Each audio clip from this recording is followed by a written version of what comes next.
Welcome to another episode of the Play Callers Yeah, yeah. Sports Sports Talk Radio Show. I am one half of the dynamic duo Stephen Box, aka Train Box, and joined as always by my co-host. Cool McCain, aka Cool McCain. So original, man, so original. So original. Want to just welcome you out to the show tonight. We got a lot going on, a lot to talk about tonight. Some NBA, some NFL, a little college football, a little baseball. We're talking all kind of sports tonight, man.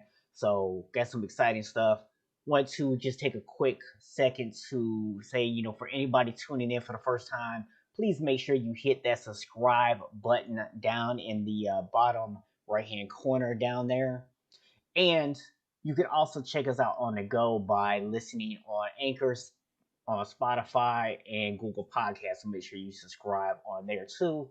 And you can listen to the Play Callers anytime on the go. So cool. How you want to kick this off tonight, man? For those of you tuning in on YouTube, you see the topic list for tonight. We don't always necessarily go in order by that list, but at least that way you can see what's on for tonight. So what do you want to kick off with tonight, man? There's so much good stuff to talk about. We do, man. Let's kick out with something that'll be interesting for you. Okay. So why don't we start off with talking about the new contracts for a couple of tight ends? I believe Kelsey and Kittle, a couple of interesting guys that I think you would enjoy talking about, especially one of them. Oh yeah, oh yeah. So I'll start with the Kittle deal. I said on this show, as well as in numerous conversations in private, when everybody was talking crazy, talking about 20 million a year, I said 12 or 13 on the low end, 14 to 15 on the high end. So wasn't too far off. It's a little over 15 mil on the average. So it was right around where I expected for the contract to be. And let's be real, the only reason that it's 15 point something is because he's a tight end. Because from a production standpoint, from what he brings to the team, you could easily justify paying him 20 plus million.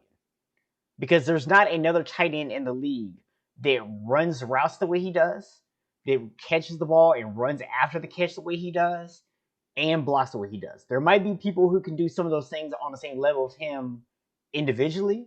There's not another tight end in the league that does all the things at the same level that he does them. So I have absolutely zero problem with this deal.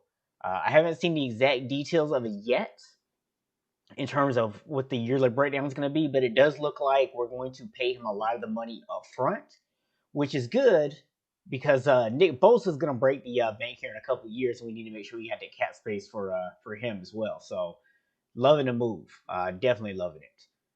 So I know you got another tight end out there in Philadelphia that's pretty good too. So how do you feel like this contract reflects on what Kittle brings, but also how do you see this playing out in the future in terms of what Zach Ertz might be making?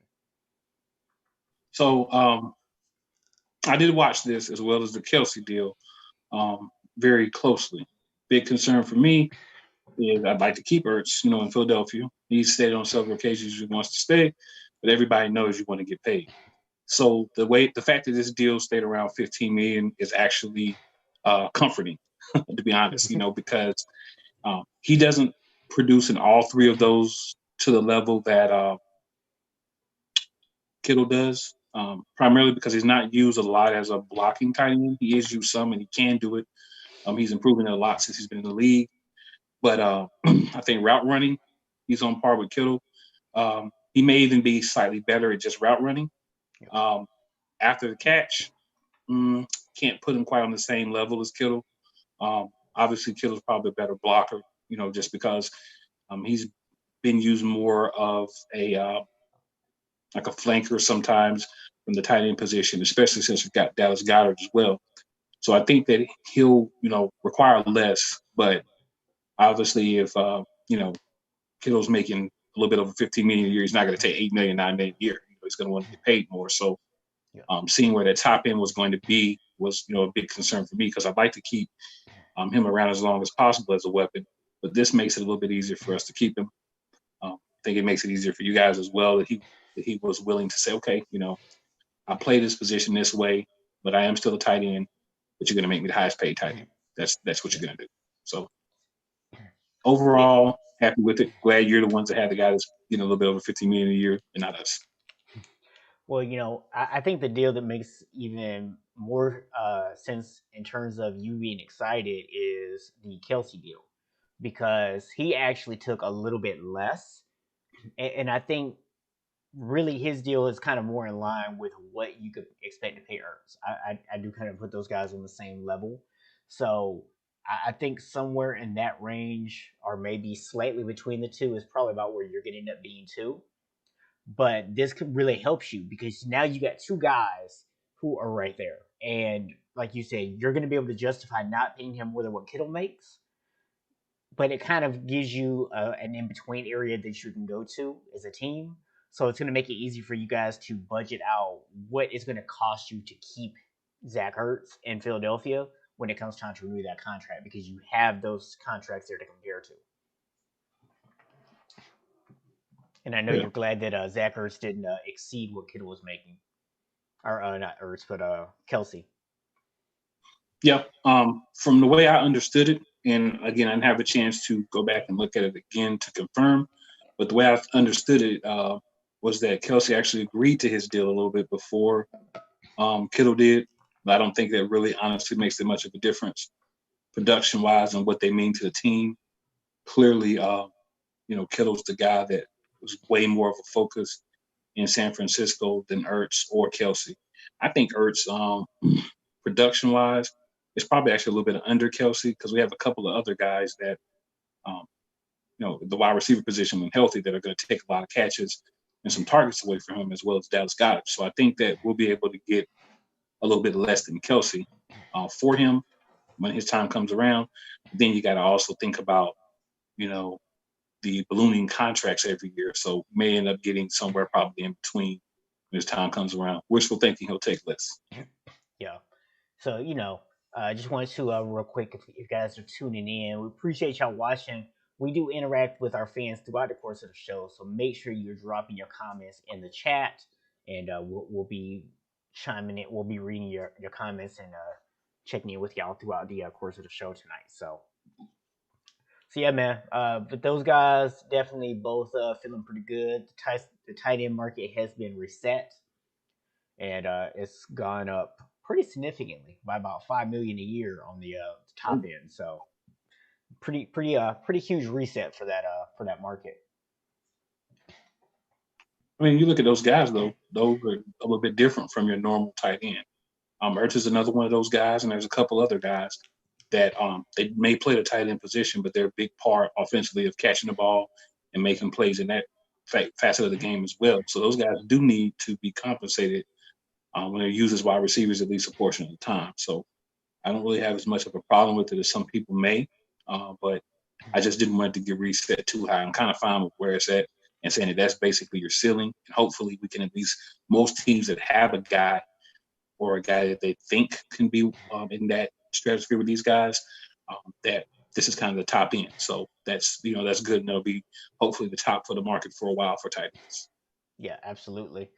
So while we're on the subject of football, for those of you who missed it, we did post a hot take on our thoughts for the Big Ten and the Pac-12 opting out of the fall sports with the hope of being able to play in the spring for college football this year, and the impact we think that will have. So make sure that you check out on our channel. The video is posted there. So if you want to hear our thoughts on that, you can go check that out after the show. Don't go do it right now. Just wait till after the show, and Pretty much. yeah, then you can check it out. And make sure that you subscribe, and then you'll know when we post all those videos. So that's the secret to never missing anything. So see how that works. Nobody knows what you're saying, man. We can't read lips. What's wrong with you? We're all used to wearing masks now. Nobody can read lips anymore. It's a lost art. That's what makes it great. You don't see it much. So when you see it, you just look at it like, what is he doing? Oh, subscribe. Yeah, got it. There you go. We are now in the 8th year of 2020, and it's it's been a long time, man. It's been a long time. So COVID month of years for real. No joke. Yeah, we're not. This is in the 8th month of 2020. This is the 8th year. That was not a. I did not misspeak when I said that. I said what I meant. So, but He meant what he said. so one thing I think is interesting though, the NCAA has come out and said no fall championships. Now, of course, the exception to that right now is college football, or at least FBS college football, because they are the one organization that does not determine their championship through the NCAA. They actually determine that through the playoff committee. So as of right now, that Mhm. championship is still on. So for just anybody who might have saw that headline and was confused on what that meant, that's basically all it is. The question that I have for you is that right now part. With us already having two of the three conferences out, do you see a possibility of them deciding not to crown a champion? If they do crown a champion, are we going to have maybe two national championships this year? We're going to have one in the spring. How do you think that's going to play out? So here's the thing, in my opinion, of course, if you have three of the conferences play and two not play, then the two are just going to be short. Because obviously the argument can always be, yeah, I get you playing in the spring and you can be champions of your conference. But we've already had the championship game. You didn't play, you didn't make it. Now, if you have the ACC um, or the Big 12 decide that they're going to pull out, then you may get, okay, maybe we need to wait and have it then because you'll have more conferences playing later than now. I think the interesting part is going to be if all three of these conferences get through their schedule. Because if you do that, then you can crown a national championship with three out of five. The other two, you didn't play, you're short. Now, another thing that I find interesting, and I'll ask you your comments on this once you rebut that, is the AP is going to release their poll, and they're not going to take into account conferences that aren't going to play. So they're going to rank everybody whether you're going to play or not. What do you think about that after your rebuttal to my response to your question? So in terms of saying that they just miss out, I guess my thing is there's a part of me that agrees with you, but there's a part of me that also feels like if they play football in the spring, then they did still play. They just didn't play in the fall. So then it kind of comes down to, are you really saying because you didn't play in the fall you don't get to play for a championship? Because you still play football. It's not like you just didn't play at all. But at the same time, I do also kind of feel like, hey, look, you got three of the conferences. So the excuse for the other championships going away was that more than half of the schools were not going to be able to participate. And so that's why they canceled them. In this instance, you have three of the Power Five conferences still playing football, meaning you still have over 50%. So at this point, since that's the criteria that's been set, I would be okay if they did come out and say, "Hey, sorry, if you play in the spring, the best you can do is win your conference. You can't play for a national championship." I'd be okay with that. I don't necessarily think that's what they should do, but if they are applying the rule consistently across the board, I don't really have a problem with it. In terms of the rankings, if you're not playing, you shouldn't be ranked.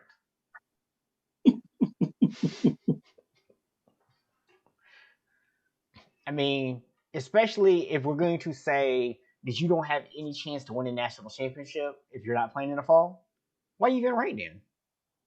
They might as well rank us.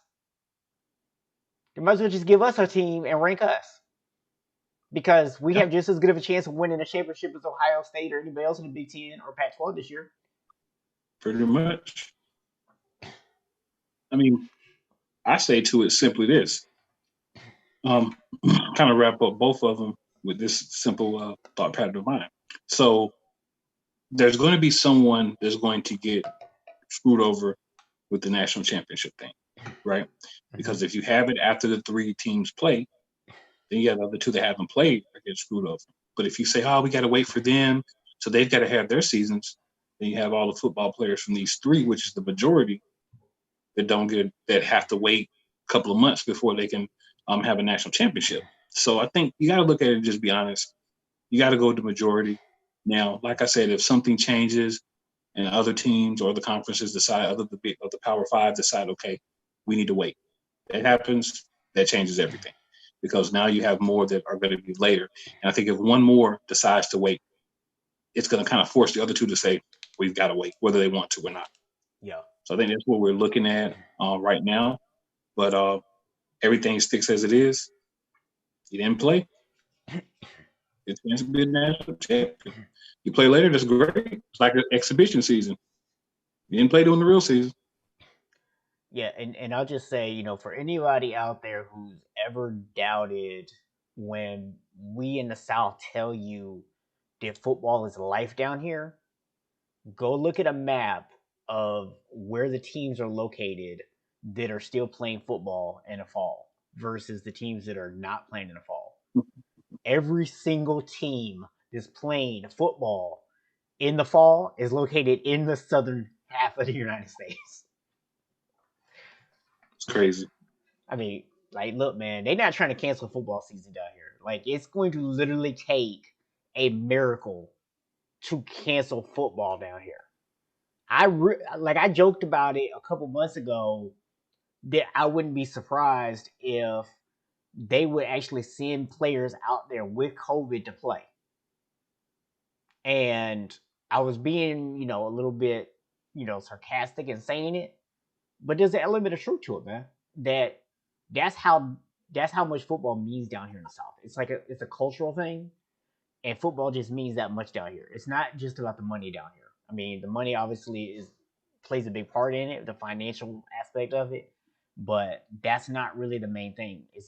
You know, it's like a way of life down here. Like you think the economy's bad now? The economy's down here will probably completely collapse if there's no football season. Hmm. Yeah, And football's real big, in the South. Major, major. yo, so it'll be interesting to see what happens with that. Um, that's just one of those things we're just gonna have to kind of play by ear. We should know probably by the end of this month. I would say at the latest if there's gonna be any changes. So I would say in the next 2 or 3 weeks we should have some real clarity about if football, college football, that is going to move forward or not. Oh yeah. So anything else? Any other thoughts you want to talk about with college or NFL here before we jump into some NBA talk? Um. So the biggest thing with me with football is the fact that now a lot of the teams are starting to send out the memos for NFL, of course, that they're not going to be fans in the stadium. So it's pretty much to the point now where you can expect if you're a football fan, you won't be going to a stadium to watch a game unless you have the box seat. Mm-hmm. Maybe you'll still be allowed in those areas, but just like in a regular stadium on the regular seats, you're not going to be allowed. Yeah. So that's going to change the football a lot. Change the element of that is going to be more like the Major League Baseball is right now. Mm-hmm. So we'll see how that works, and it'll be something that I'll be interested in seeing. You probably will as well as we get closer to the NFL season. How they're going to combat that with getting fans. If they're going to try to do something like the NBA does, and maybe have some virtual fans or whatever. But I think it's pretty much safe to say there won't be any teams in where they'll have fans in the stadium except for possibly the boxes because they're separated and closed off. Yeah. So one other thing that I think is kind of interesting to think about here too, in terms of the college football season, especially with this split that might happen between the fall and the spring. What impact might that have on the NFL?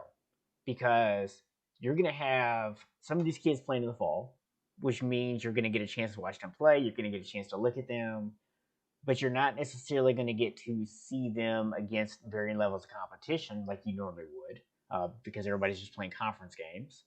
And but come draft time, you at least got to see those kids. If you're scouting somebody from the Pac-12 or from the Big Ten, at least as the things are right now, you may not really even get to see them before the draft in April because it just depends on exactly when this football in the spring gets played. So that could have an impact on the draft. I mean, what if somebody wants to draft somebody from, say, Ohio State in April and their football season hadn't even started? Does this person, even though they haven't technically finished their season yet, are they able to go ahead and get drafted? Does that mean that they can no longer play football this year? Like, there's so many question marks around that I think have to be discussed because we're not just talking about the impact this has on one area. This is going to have impact in a lot of different areas. Yeah, definitely.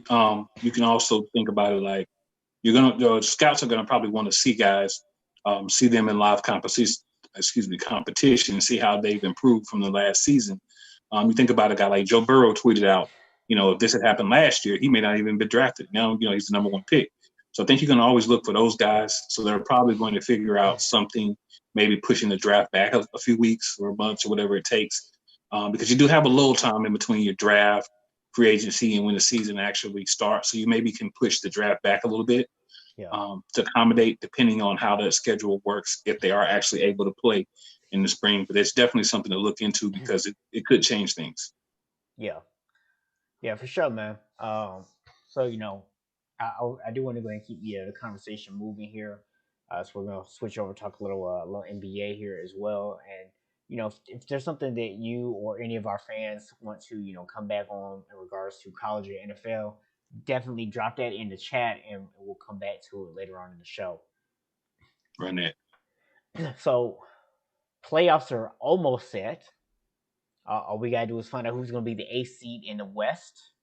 So, for those of you who do not know, the Blazers were able to secure the what I'm calling the temporary A seed, meaning that they still have to play against Memphis. If they win on Saturday, they are the A seed and they play the Lakers in the first round. If they lose on Saturday, then they have to play Memphis again on Sunday, and then the winner of that game takes on the Lakers in the first round. Do you see a situation in which the Blazers actually lose both of those games, since they have the I guess you would call it the home court advantage here, so to speak. Do you see a situation where they would potentially lose out and lose both of them games?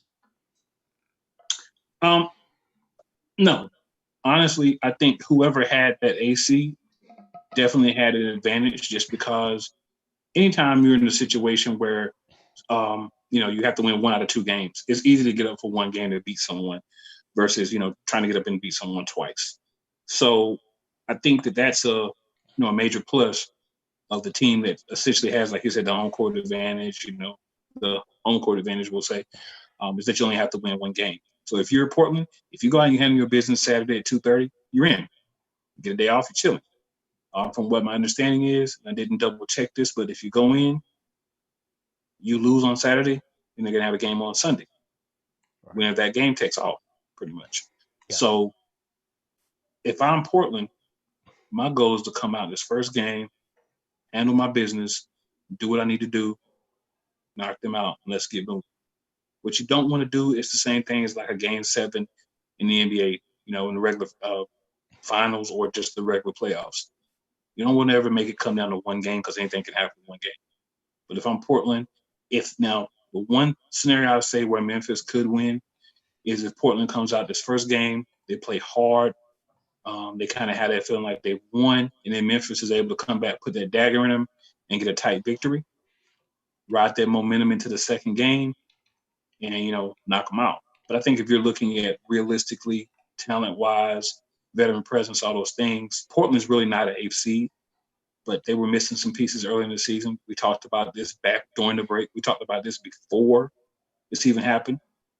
They're a better team than their record shows, just because of attrition by injuries. Yeah. So I think that they're the better team. They should be able to win a game. But if they lose this first game, you make it a one and done. One and done situations are always more difficult, and it's more of a 50-50 game. Yeah, I mean, I definitely think that it's in Portland's best interest to go ahead and go in there and just get this thing done. Um, it's a little different, say, when you're in a series in front of your stand or in front of your home crowd, and you kind of had that home court advantage and all that stuff. For somebody to be able to say it's difficult to go beat somebody on the road 2 games in a row, but this is a different environment. There are no fans. You don't really have a true home court advantage. You don't want to give a team a second chance to beat you. So you want to go out there and you want to get this thing done. Not to mention the fact that even if you do survive, you now had to play an extra 2 games more than everybody else, and you're having to go against the 1 seed in the first round of the playoffs. That's not a. Oh, and by the way, that 1 seed does have LeBron James and Anthony Davis on it, so not exactly the kind of look that you want to have if you're Portland. Uh, the quicker you can get this over with and get some rest, the better. Especially because Dame has been playing like what 77 minutes a game. Seems like he's like basically been on the court the whole game, every game here lately. So they definitely need to get as much rest for their players as possible before the playoffs start. Yeah, definitely agree, man. It's gonna be crazy, but you got to do what you got to do. The best benefit is to win that first game and make it happen. But if for some reason you can't, then you must do what you must do. That's Got to true. keep it moving. Yep. So speaking of Dame, he's definitely got to be in the conversation for the if we're handing out a bubble MVP. But he's not the only guy. So who do you have right now as your bubble MVP? So I'm gonna my bubble MVP is the best player on the only undefeated team in the bubble. It's Devin Booker. He's not even gonna make the playoffs because he plays for Phoenix. But that man has turned out.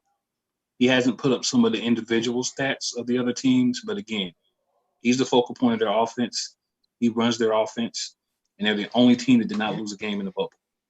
Yeah. So if you can pull off an 8-0 record against NBA playoff caliber teams, because it's not like everybody played the Wizards 8 times, Right. then that says something. So even though they didn't make the playoffs, sucks for Phoenix because they were close. But there's a team that's going to be dangerous for the next few years. Devin Booker would be my MVP of the bubble. My number 2 would be TJ Warren from the Yeah. Pacers, just because he's been playing bananas in the bubbles. He's had some monster games, and he's been their best player by far in the bubble. So I think those are 2 guys that I think the Pacers are like 6-2 in the bubble or something. They've really good record too. Yeah. But if I got to pick somebody, I want the best player on the best team, and that's Devin Booker. Yeah. I actually agree with you in terms of both of those guys. I mean, Devin Booker is just playing ridiculous right now. I mean, he's playing so well that you got players coming out and getting fined for tampering for telling him he needs to get up out of Phoenix. I mean, that's how good Devin Booker is playing right now. That people are just like, I'll take the L just to try to help this dude out, right? But yeah, TJ Warren, man, is somebody that's really impressing me right now. They are a team that most people didn't expect much out of. And with the way he's playing right now, you're now looking at them as a team who might be able to make some noise on the Eastern Conference side of the playoffs. So, very interesting. I actually have him almost up there. If Devin Booker wasn't playing so out of his mind right now, I would probably even consider TJ Warren as my MVP. So I don't have him very far behind, but I definitely got him a little bit behind.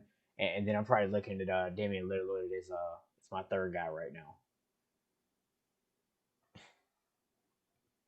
So I don't know if you got somebody else that you would put in that third position or not, but I just flip yours. I just put Lillard at 2 and TJ Warren at 3, just because Lillard's carried Portland for a lot of the games. And as we saw, if he can't make the last shot, if he can't be that guy to finish, they can't win. Um, yeah, like I said, the reason that I would put uh, Booker over him is because they're 8-0. So every time he's needed to, he stepped up and done it. Lillard didn't one time. Of course, he got rolled for it a little bit, but he took it like a man. And so that's why I say I would put him number 2, and then I would put Warren number 3. But there's not a lot of difference between 2 and 3. yeah. So as long as we're talking about the playoffs here, let's talk about this first round. We got some good matchups in the first round. Do you see a series that you feel has the highest opportunity for an upset?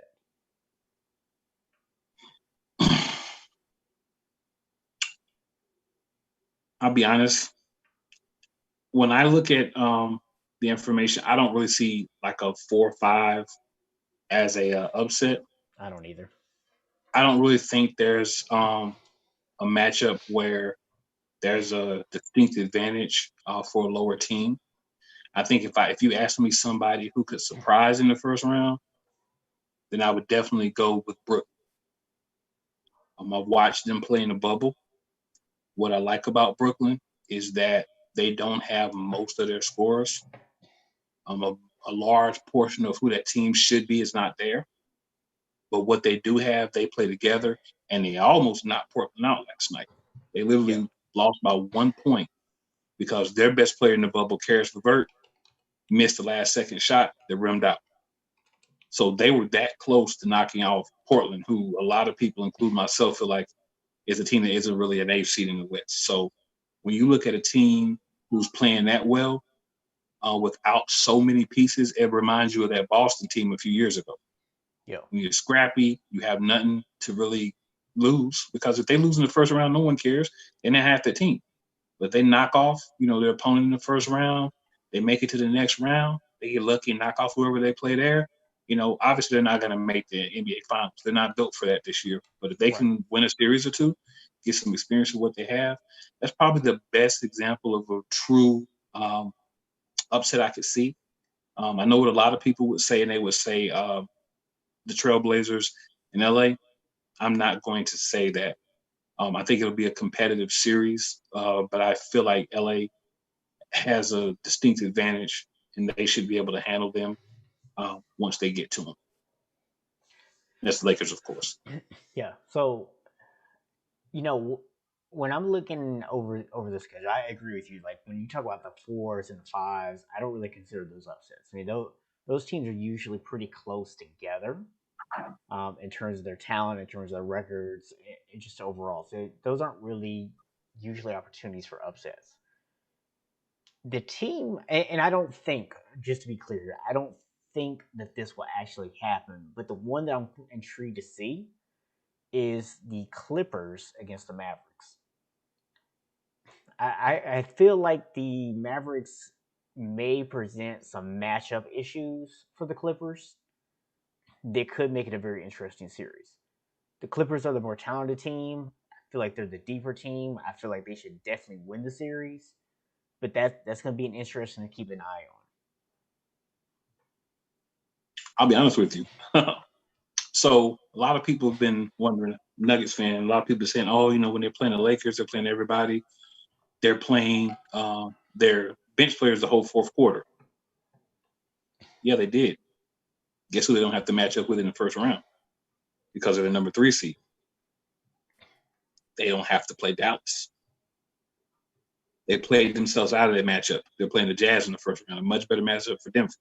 So they played the matchups and took a couple L's. So I say that to say I can't disagree with Dallas. And when I was referring to the Nets, I didn't talk about who they were playing. So let me do that just so I can make sure I give the whole picture. They're going to be playing the Raptors in the first round. Thing with the Raptors is very defensive team. They locked down. They lost their best player, but their coach has them playing very well.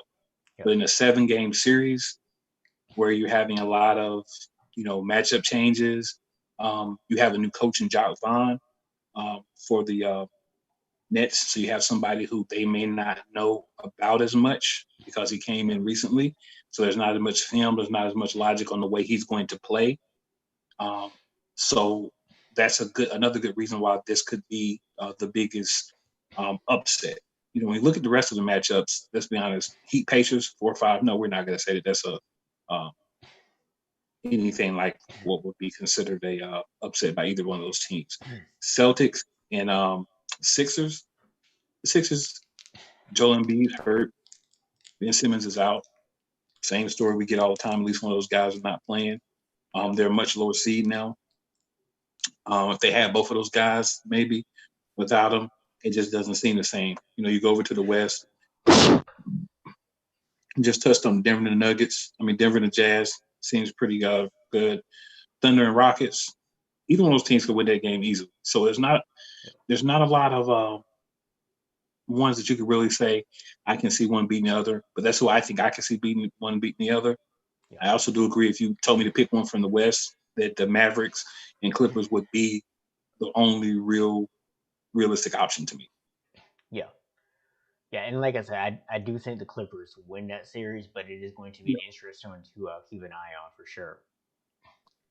So, and guys, if you guys have any comments, any thoughts on the NBA playoffs, we talked a little college, NFL earlier. If you guys have any comments on that, feel free to drop those in the chat, and we can swing back around to them.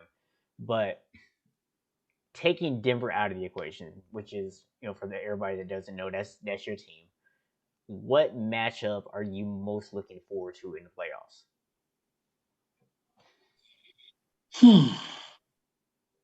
Just the first round. We won't try to predict what's going to happen in the second round. I'm just going to say, honestly, I want to see Portland and LA. I really want to see that matchup. I'm looking forward to it, and I hope it happens.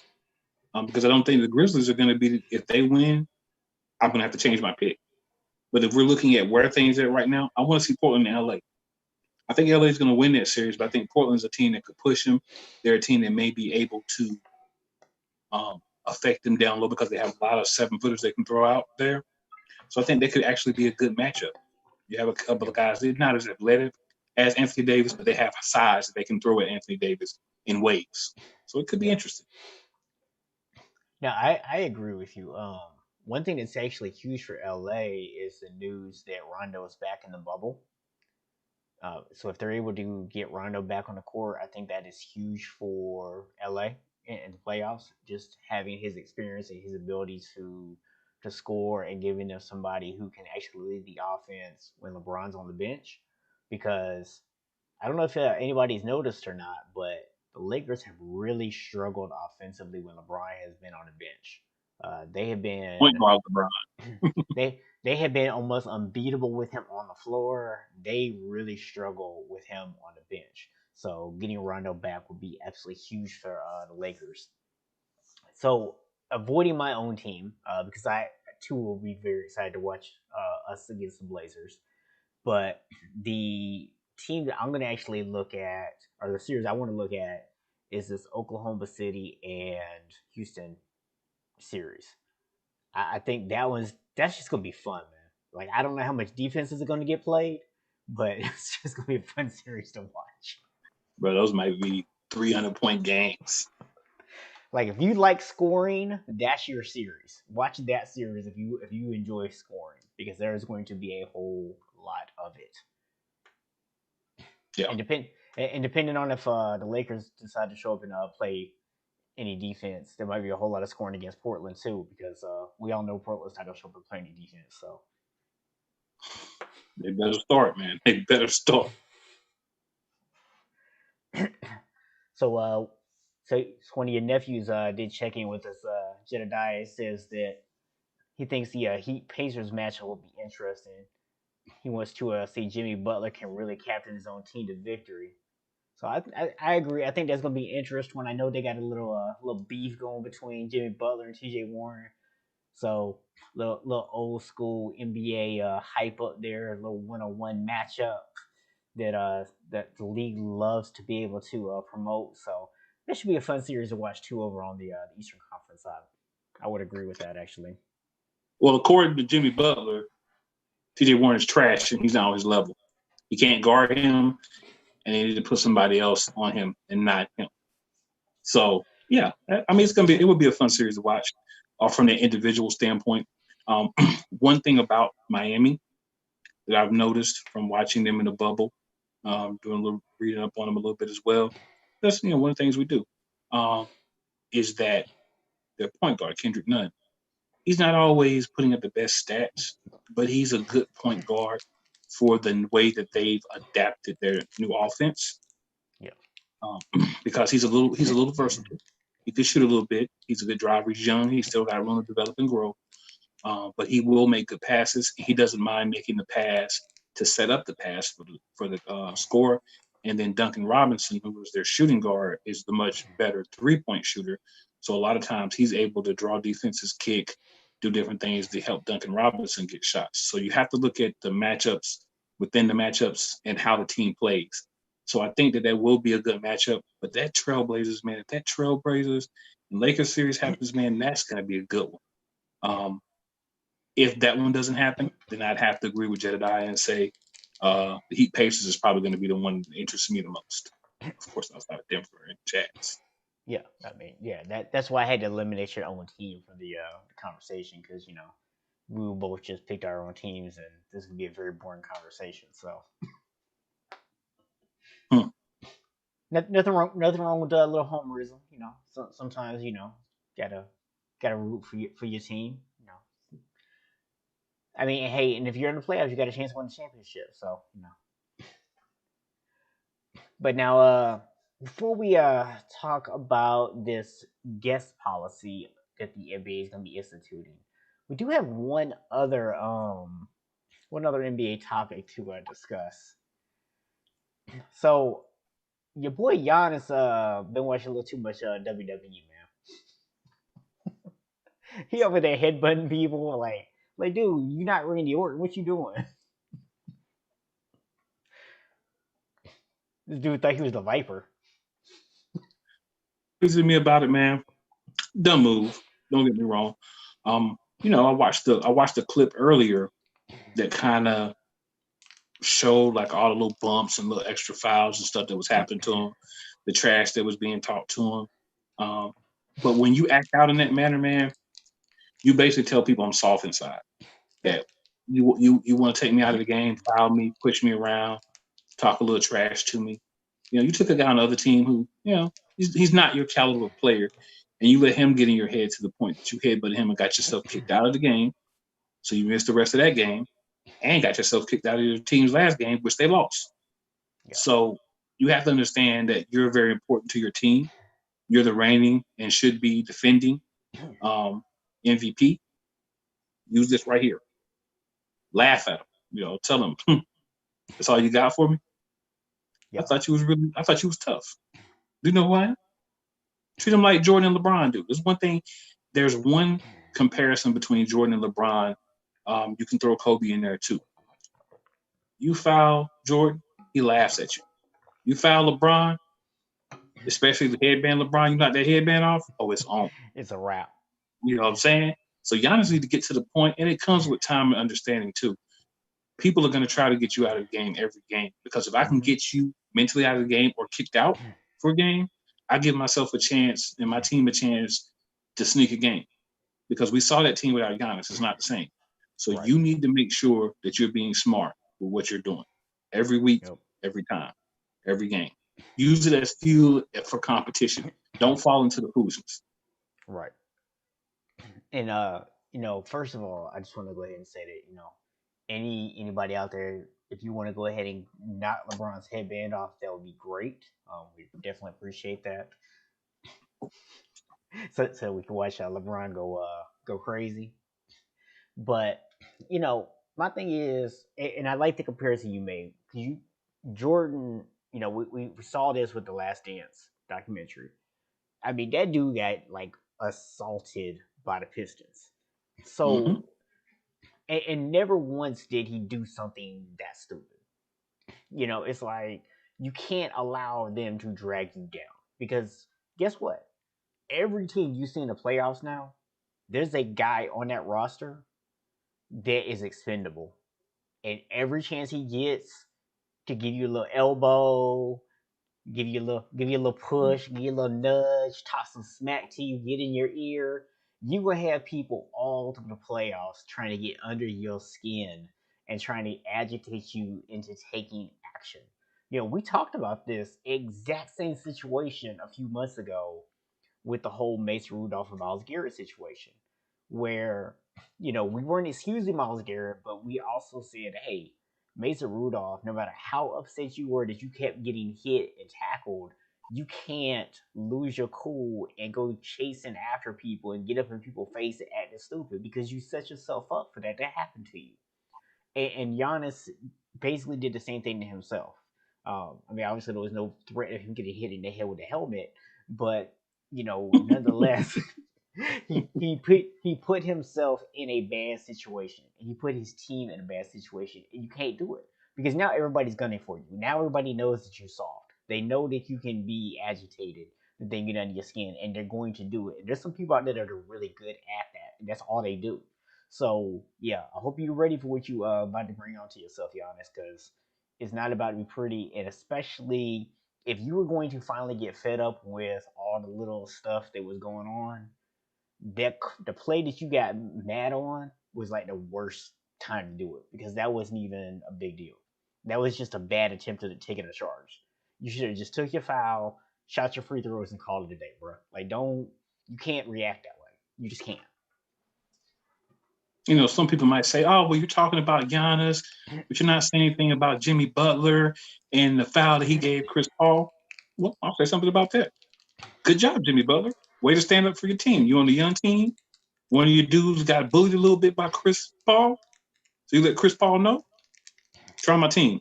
I'm gonna try you. Yeah. Different situation within the framework of the game. You weren't thrown out for it because it was a common foul, but you let him know. Look, Yep. mess with him again, see what happens. That's And standing up that's for your team. That's being a leader through action. and that's the thing. How many times have we seen as an NFL comparison? How many times you ever seen an offensive lineman? No, their quarterback will get hit or somebody do something to the quarterback. He runs up, he pushes the guy, gets in his face a little bit. It's not enough to really get anything. He might get maybe a little 16-yard penalty or something. He's not gonna get kicked out the game for it. But he's just letting the dude know, hey, you do things to my quarterback you ain't got no business doing, there's gonna be some consequences. And on some subsequent plays after that, there's some little extra little stuff going on every chance that those guys get a little revenge on each other. So I mean that's the way things happen in sports. So we're not saying you can't retaliate. We're just saying you gotta retaliate intelligently. Right. And, and look, and if you really want to retaliate against somebody within the confines, I'll tell you what you do. You go old school. Go watch you some Karl Malone tape. Karl Malone pulled a chair out on you, bro. I Or know if you you see. really, I know you see it, bro. Karl Malone. Like I remember the year he played with the Lakers. I seen him do it a couple times, man. Like people would be backing him down in the post, and if he wanted to get under their skin a little bit, he would wait until he put a full body into him, and he would just step back and let him fall. well, if you really want to do it, you can give him to James Harden. You can come down, pull up for a shot, and kick your leg out. Well, mix a Look, little James Harden. You can mix a little James Harden with a little bit of your boy from the Warriors, Draymond Green. all uh, as long as you don't go giving nobody no Bill Laimbeer, man. That's all. Now you don't want to give him a Bill Laimbeer. You don't want don't to go that far. But I'm just saying, don't if you go, or some of y'all younger folks might not recognize the name, but don't go run our test on anybody. That's there you go. That's a me, perfect me, better me, comparison that they would understand. aka Meta World Peace. There's always a way to do stuff in the floor of the game, but headbutting somebody, it wasn't a malicious headbutt in my opinion, but it doesn't matter like the intent of a headbutt is a headbutt. Come on, man. You just gotta be I, smart. I I would say that it was intentional. It wasn't like I don't think it necessarily was meant to injure. I think it was meant more as just like a little shot, just a little warning, like I'm right here kind of thing. But bro, you could have went about that a lot smarter. Little Yeah, chicken I'm wing. gonna mess you Look, man, bro, it's basketball. Everybody know the chicken wing is the ultimate get back in basketball. up. Somebody guard you, just hit him with a little wing, catch right between that third and fourth rib. They ain't gonna mess with you no more. Or you go up for a layup and you just take a little hard step with that shoulder into the sternum right there. Yep. One of my favorite moves. Hey man, You can say we grew up playing street ball, bro. Hey man, different era, but real talk. You guys feel You free to you guys feel free in the chat to drop your favorite dirty move to break out on somebody in a street ball game. I wouldn't say dirty. I'd just say more like your go-to move in street ball. How about that? Like, Sounds a little bit better. well, I mean it's street ball, so it's not really dirty. It's dirty, but There's just there's no there's no rules in street ball. Come on. well, All right. yeah, it's true. No blood, no foul though. No blood, no foul. That's right. So just to finish up this NBA conversation, they are going to be allowing some guests into the bubble after the first round of the playoffs. So I know you read up on it a little bit. So kind of explain to us what are all the rules and everything with this, because I heard it's kind of crazy. So I'm gonna give you the Cliff Notes version. So essentially, you can have. It's almost funny. You can have up to 4 people after the first round. So when you get to the second round of the playoffs, you can have up to 4 people that can come in. They can travel with the team. So back and forth from facilities. You get a couple of rooms to accommodate them. Children don't count, but it has to be people.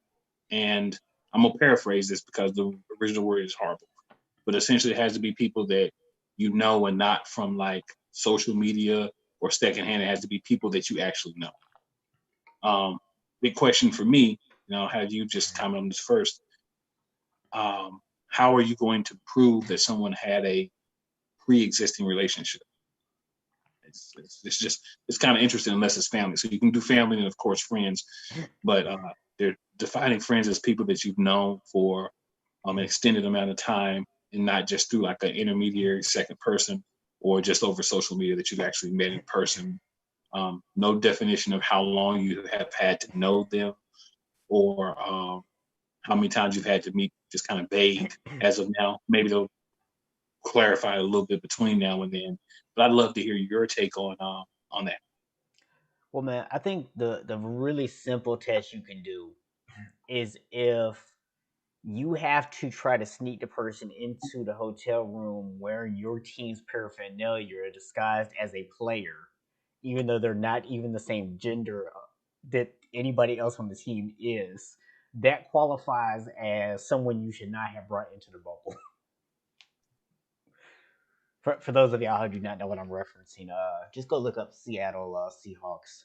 They have a rookie cornerback who decided to sneak a young lady into the team hotel room and tried to do so by dressing her up in Seahawks gear. I'm assuming this must have included a hat, unless she just had naturally short hair, and tried to pretend that she was a player.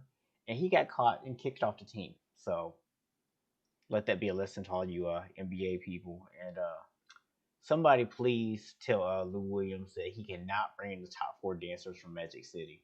Just saying. Y'all are really dirty for that. Lou went for the wings, and they have good wings. That's what everyone says. Lou was there for the wings. Okay. And of course, a fine gentleman like yourself would have absolutely no idea. So Exactly. He went for the wings. I mean, it's been said. You can go to their page, Magic page, and say it's a establishment that has one of the best, wing recipes in the city. I mean, if I'm out in the city, I got money. I know a place has really good wings. I'm gonna give me some wings. If it just so happens that there's other activities there that are not illegal, I'm not there for the activities. I'm there for the wings. It's like when you go to Foot Locker, right? They've got a whole bunch of Jordans, but you're in the Vans. It's great that they have Jordans. If you wanted a pair of Jordans, okay, they're there. But you're not there for the Jordans. You're there for the Vans off the wall section. Are you going to not go to Foot Locker because they have Jordans too? They have the freshest collection of unique Vans. Oh, you're still going to go to Foot Locker.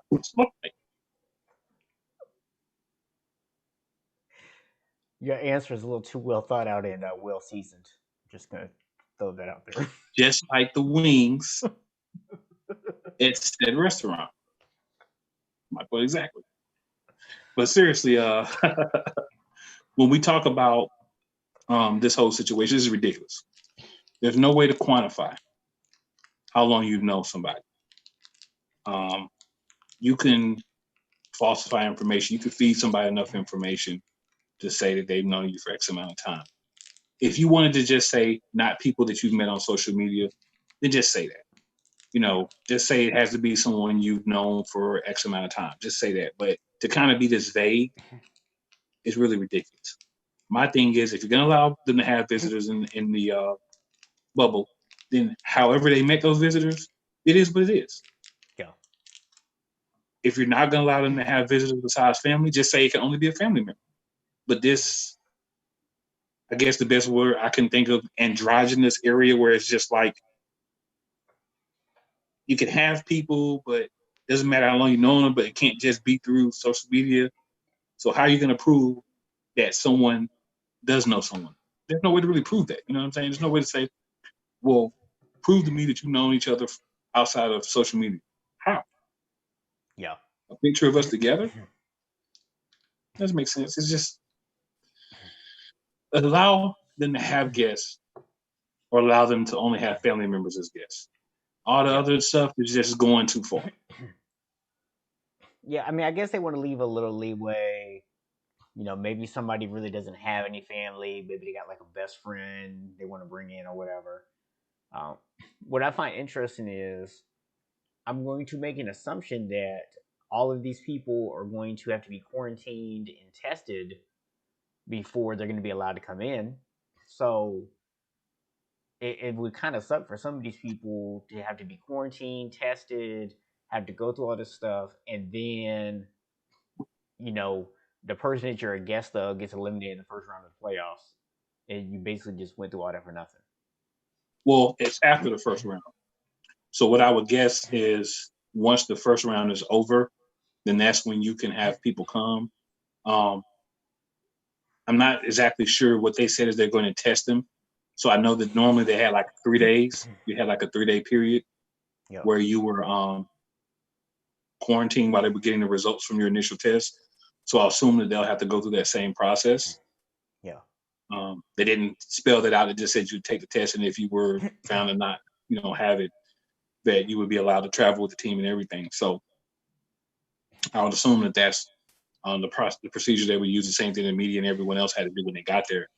But I think it was only had to be about 2 or 3 days initially if you were not if you didn't have the virus when you got there. So hopefully they'll at least do that to keep everyone safe. Yeah. This will be the litmus test to see how this works and if something similar would work for college basketball. Because I've heard some talks that they may be thinking about doing a bubble for college basketball for conferences too. Yeah, and one thing I will say, man, is even though some of this is on the ridiculous side, I am willing to give the NBA a little bit of leeway because they have really set the gold standard for how to deal with this whole situation so far. Along with the Forgotten League, the WNBA, they've done a great job as well. Oh, and just in case our friend Craig is watching, the NHL too has been doing things the same exact same way. They're also in the bubble. Yes.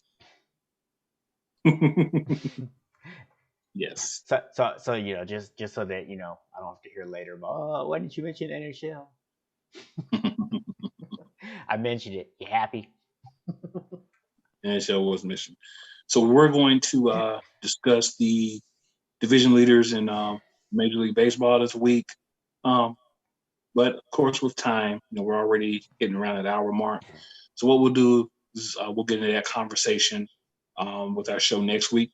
Still be baseball going on, so we may have a little bit more separation by then as well.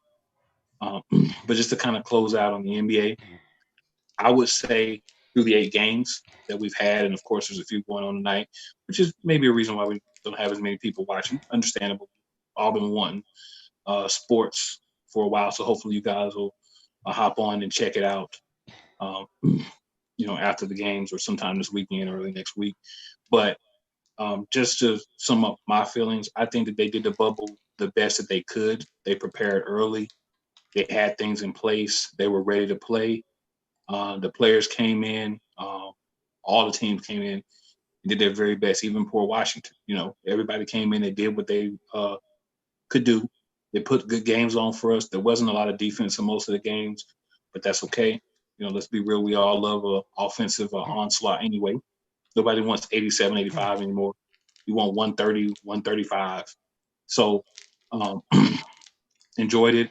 The fan thing is still a little weird, but I guess I get you have to do something.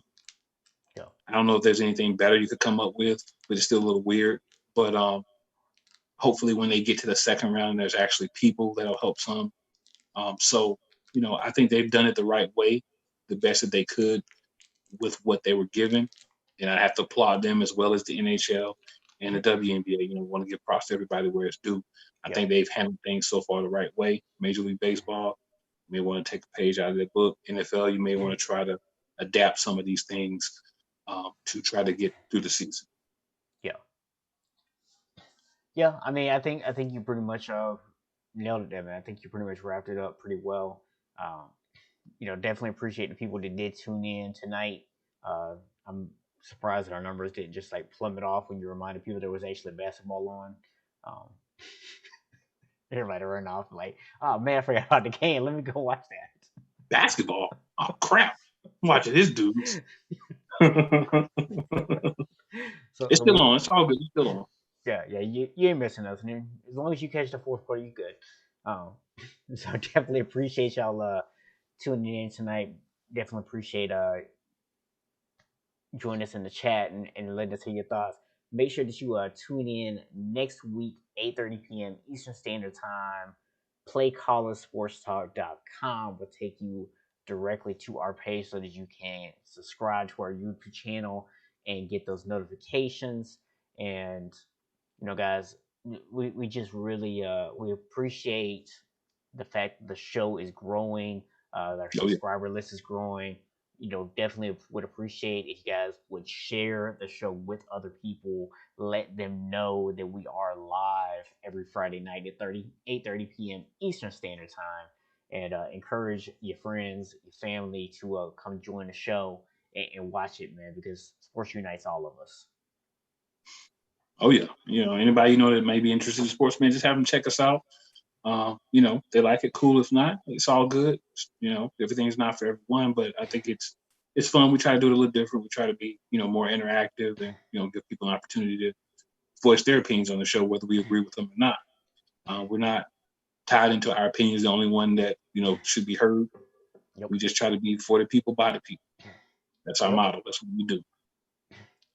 And for any of you who are new to the show, maybe haven't watched that many episodes yet, if you've watched tonight, you probably get a pretty good sense that our show is usually probably about 70% serious, about 20% foolish, and maybe about 10% of the time we might give you some stats. Yeah, actually, that last number is probably a little high. We're that's 8% high.